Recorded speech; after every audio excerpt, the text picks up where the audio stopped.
हिना साहब और ओसामा साहब के राजद ज्वाइन करने के बाद राजद विधायक बच्चा पांडे ने खुशी जाहिर की है। उन्होंने कहा है कि राजद पूरी मजबूती के साथ अगले विधानसभा चुनाव लड़ेगी और सभी सीटों पर विजय श्री हासिल करेगी। सिवान के संदर्भ में बच्चा पांडे ने बताया कि सिवान की 8 विधानसभा सीट पर राजद पूरी मुस्तैदी के साथ चुनाव जीतेगी। आइए सुनते हैं राजद विधायक बच्चा पांडे ने क्या कहा। पूरे सिवान में, पूरे बिहार में आरजेडी की बहुत मजबूती के साथ हिना साहब पहले से ही पार्टी के सदस्य थी। उनके हमारे मोहम्मद साहबदीन साहब जो पहले थे, वो पार्टी के सृजन में मेन योगदान भूमिका निभाए, वरिष्ठ नेता रहे और पार्टी में बहुत दिनों से त्याग किए। और कुछ दिनों के लिए हमारे हिना साहब से या पार्टी के कुछ लोगों के द्वारा जो जैसा अपवाद था वो सब मिट गया। हमारे हिना साहब और ओसामा बाबू को आने से पार्टी बहुत मजबूती के साथ मैदान पर उतरेगी और सांप्रदायिक ताकतों को जवाब देने के लिए मजबूती के साथ हम लोग आगे बढ़ेंगे। उग्रवाद, आतंकवाद, विरोधाभास, सारे मुद्दे पर हम लोग एकजुट होकर पूरे बिहार में मजबूती के साथ इन लोगों को सफाया करने का हम लोग काम करेंगे। हमारे हिना साहब को आने से सिवान तो मजबूत हो भी किया है, पूरे बिहार ही मजबूत हुआ है और आने वाले समय में हमारी सरकार बनेगी। हम लोग मजबूती के साथ गरीब, वंचित, शोषित लोगों को आगे बढ़ाएंगे और उस समय जनता की सरकार होगी। अच्छा विधायक जी, आज देखा था राजद के बहुत बड़ा दिन है, क्योंकि जो समीकरण है, मेन समीकरण, वो टूटते हुए दिखाई दे रहा था। उसको लेकर बहुत सारे विपक्षी पार्टियां जो अल्पसंख्यक समाज के वोटरों को साधने का कोशिश कर रही थी। देखिए, आपको पहले बोल दिए कि हमारे लिए तो यह ऐतिहासिक आज का दिन है। ये हमारे हिना साहब पार्टी का सदस्यता कर रही थी और बहुत उनके परिवार बहुत पूरे समय से पार्टी में हैं। जो समय पार्टी का कुछ बुरा भी दिन आया, अच्छा भी दिन आया, उसके बावजूद भी वो लोग पार्टी में लगे रहे।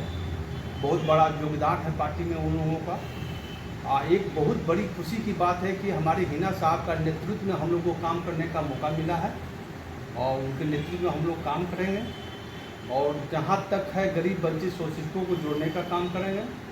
जो बीजेपी सांप्रदायिक ताकत है उसको उखाड़ फेंकने का हम लोग काम करेंगे। ऐसा समय आएगा कि सारे लोग हम लोग आरजेडी में मिलकर सर्वजन पार्टी के रूप में उभरेंगे और जनता के हर उम्मीदों पर खड़ा उतरकर आने वाले समय 2025 में हम लोग पूर्ण बहुमत से सरकार बनाएंगे। क्या लग रहा है कि हिना साहब के आ जाने से जो उनके समर्थक हैं वो भी राजद में आ जाएंगे? देखिए, समर्थक जब गार्जियन अगर आ गए तो स्वाभाविक बात है, सब लोग आ गया।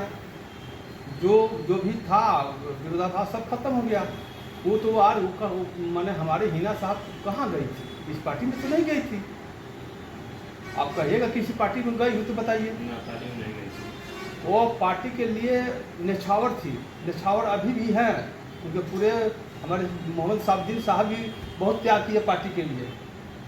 तो हमारे हिना साहब तो कहीं दूसरे पार्टी में गई नहीं थी।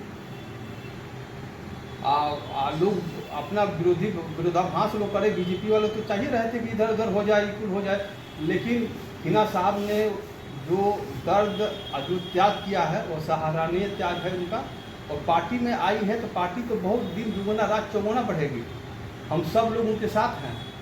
जो आदेश होगा हम लोग वो जमीन पर उतारने का काम करेंगे और मजबूती के साथ बीजेपी को उखाड़ फेंकने का भी काम करेंगे। अच्छा, हिना साहब के घर वापसी से बच्चा पांडे को कितना मजबूती मिले? क्योंकि पिछली बार चुनाव में हिना मैडम का बहुत बड़ा सहयोग आपके साथ था। देखिए, गार्जियन होता है, गार्जियन होता है। वो परिवार आरजेडी के शुरू से ही सृजन करके आगे बढ़ाया लोग है। वो लोग एमएलए एमपी बनाता है, वो परिवार जो है एमएलए एमपी बनाता है। उतना त्याग किसी और के पास नहीं है। तो वैसे व्यक्ति अगर हमारे साथ है, हमारे उनके नेतृत्व में हमको काम करने का मौका मिलेगा तो बहुत अच्छी बात है। हम तो बहुत मजबूत हैं, मजबूत के साथ हम आगे बढ़ेंगे।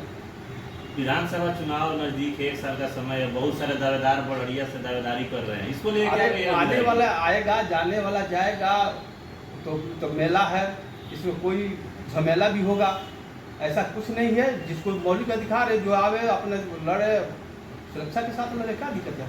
हमें कोई दिक्कत नहीं है।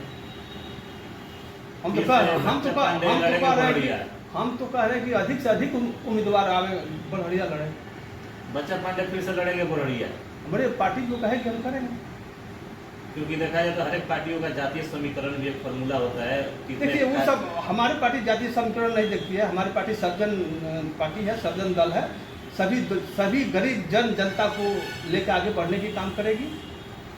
राजद एक सुवर्ण को तो लड़ाएगी कि सिवान में, तो कहीं फिर से मान लो हम पहले कहते हैं हमारी पार्टी सर्जन पार्टी है, सभी गरीब वंचित शोषित को लेकर आगे बढ़ने के काम कर रही है। कोई जात पात नहीं, कोई भेदभाव नहीं। जो जिसके हाथ में लालटेन है वही राष्ट्रीय जनता दल है। 2025 में सिवान में क्या होगा? 2025 में सिवान में हम लोग मजबूती के साथ आगे बढ़ेंगे। 8 को 8 सीट जीतने का काम करेंगे।